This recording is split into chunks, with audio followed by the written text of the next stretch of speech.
గారు, డీఎంకే మద్దతుతో రాజ్యసభలోకి ఈయన ఎంట్రీ అని జరుగుతున్న ప్రచారం, కమల్ హాసన్తో తమిళనాడు మంత్రి శేఖర్ బాబుతో భేటీ, గత ఏడాది లోక్సభ ఎన్నికల్లో డీఎంకే కూటమిలో కమల్ హాసన్ పార్టీ మక్కల్ నీది మయ్యం భాగస్వామి, అప్పట్లోనే ఈయనకి రాజ్యసభ వస్తున్నది. ఏంటి సార్ సౌత్ మీద ఏమైనా ప్రత్యేకంగా సినిమా వాళ్ళతోటి ముందుకు వెళ్ళాలి అనే ఆలోచనలు ఏమన్నా జరుగుతున్నాయి? కొత్తగా డిఎంకే వాళ్ళకు సినిమా వాళ్ళు కమలాసన్ అవసరమే ఉంది. అంటే బీజేపీ కూడా సౌత్ ఫేస్ తోటే సినిమా వాళ్ళని ముందు పెట్టి వెళ్ళాలని చూస్తే అంటే ఆ అవసరం జిల్లాల్లో డిఎంకేకు కరుణానిధికే సినిమా నేపథ్యం ఉంది లేదు కదా. అందువల్ల కమలాసన్కు అవసరం ఉండి కాదు, సినిమాకు డిఎంకేకు చాలా అవినాభావ సంబంధం. ద్రవిడియన్ మూమెంట్కు సినిమాకు కూడా చాలా సన్నిహిత సంబంధం. ఆ డైమెన్షన్ కాదు. కమలాసన్ ఇదే క్లియర్లీ యాంటీ బీజేపీ.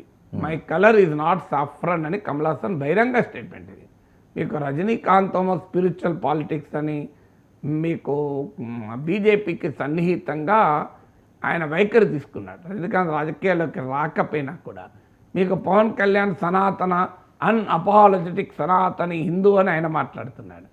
కానీ మీకు సినిమా రంగంలో సౌత్ ఇండియా, ముఖ్యంగా సౌత్ ఇండియాలో కాంక్రీట్గా క్లియర్గా యాంటీ బీజేపీ స్టాండ్ తీసుకున్న film celebrity Kamal Haasan.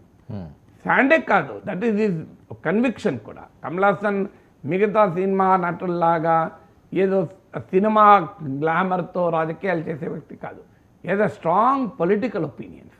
Kamal Haasan stand for what he's. అందువల్ల మిగతా సినిమా వాళ్ళకి ఏదో పవర్ వస్తుందనో, ఎంపీ అవుతానో, ముఖ్యమంత్రి అవుతానో, రాజకీయాలకు ఎంటర్ కావచ్చు. కానీ కమల్ హాసన్ ఇది పొలిటికల్ హ్యూమన్ బీయింగ్. మీకు ఆయనకు రాజకీయ భావజాలం ఉంది, రాజకీయ ఆలోచన ఉంది. అందుకే మీరు గూగుల్లో కొట్టండి my colour is not saffron Kamal Haasan అంటే వచ్చేస్తుంది. సో అందువల్ల ఆయన అనివార్యంగా డిఎంకే నాయకత్వంలోని కూటమికి నేచురల్ అలా అవుతాడు, కాకుండా ఉండడు కదా. ఎందుకంటే ఆయన క్లియర్గా my colour is not saffron అన్నాడు. అందువల్ల ఏడీఎంకే ఇప్పుడు బీజేపీతో పొత్తులు లేకపోయినా ఏడీఎంకే బీజేపీ డిఎంకే వ్యతిరేక శిబిరంలో ఉంది. అందువల్ల కూటమిలో కమల్ హాసన్కి ఆ స్థాయి రావడంలో ఆశ్చర్యమేం లేదు. ఏమైనా ప్రెసిడెంట్ నామినేషన్ కాదు కదా, అదే పొలిటికల్ డిసిషన్. సో ఆయన ఇప్పుడు ఆల్రెడీ డిఎంకే కాంగ్రెస్ కూటమిలో భాగంగా ఉన్నాడు. ఆయన ఇండిపెండెంట్గా ప్రయత్నం చేశాడు కానీ పెద్ద ప్రభావం చూపలేదు. అందువల్ల రోజు రోజుకు తమిళనాడు పాలిటిక్స్ పోలరైజ్ అవుతున్న కొద్దీ ఏ అడిషన్ కూడా ఉపయోగపడుతుంది. అందువల్ల DMK Kamal Haasan popularity, Kamal Haasan image కూడా కలిసి వస్తుంది. అందుకే బహుశా అది win win partnership. Kamal Haasan కూడా సొంతగా ఆయన పార్లమెంట్కి వెళ్ళే పరిస్థితి లేదు. ఆయనకు ఎంత పాపులారిటీ ఉన్నా, ఎంత పొలిటికల్ విజన్ ఉన్నా, ఆయన సొంతగా ఎంపీగా గెలిచేటువంటి పరిస్థితి ఆయన పార్టీకి లేదు. అదే సమయంలో ఆయనకు ఇవాళ డిఎంకేతో కలవడం వల్ల పార్లమెంట్కి వెళ్ళే అవకాశం ఉంటుంది. అదే సమయంలో కమల్ హాసన్ పాపులారిటీ కలిసి వస్తుంది డిఎంకేకు. అందువల్ల డిఎంకే కమల్ హాసన్ల పార్ట్నర్షిప్ ఇది విన్ విన్ పార్ట్నర్షిప్. అది డెఫినెట్గా కమల్ హాసన్ పార్లమెంట్లో మిగతా సినిమా వాళ్ళు నిర్వహించిన పాత్ర, మీకు కమల్ హాసన్ నిర్వహించిన పాత్ర మీరు చూడండి. Kamal Haasan will be a star parliamentarian నా నమ్మకం. ఆయన రాజ్యసభకి వెళ్ళట. కానీ చాలామంది సెలబ్రిటీలు రాజ్యసభకి వెళ్తారు, క్రికెటర్లు, స్పోర్ట్స్ స్టార్లు, సినిమా వాళ్ళు, కానీ they don't play any role. మీకు supreme court chief justice Ranjan Gogoi రాజ్యసభకి వెళ్ళాడు, ఏం కంట్రిబ్యూట్ చేశాడు?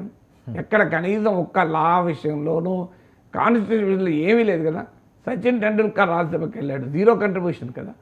ఆఖరి క్రికెట్ గురించి కూడా చర్చించింది లేదు. కానీ మీకు Kamal Haasan will be a very big addition to the anti Modi, anti BJP పాలిటిక్స్కి ఒక పెద్ద పవర్ఫుల్ వాయిస్ అవుతాడు. మీకు సినిమా ఇండస్ట్రీలో కమల్ హాసన్, ప్రకాష్ రాజ్ వీళ్ళిద్దరికీ ఐడియాలజికల్ కన్విక్షన్ ఉన్నవాళ్ళు, పొలిటికల్ కన్విక్షన్ ఉన్నవాళ్ళు. బీజేపీ వ్యతిరేక రాజకీయ శిబిరంలో ఒక పొలిటికల్ కన్విక్షన్, ఐడియాలజికల్ కన్విక్షన్ ఉన్నవాళ్ళు. మీకు ఆ రకమైన స్పష్టత ఉండి పబ్లిక్ లైఫ్లో ఉన్నవాళ్ళు. అందువల్ల Kamal Haasan entry into parliament will be big addition to the Indian politics. Sir ఏంటి ఉచిత పథకాలపై సుప్రీంకోర్టు సీరియస్ తప్పు పడుతుంది. ఉచిత పథకాలు ప్రజల్లో పనిచే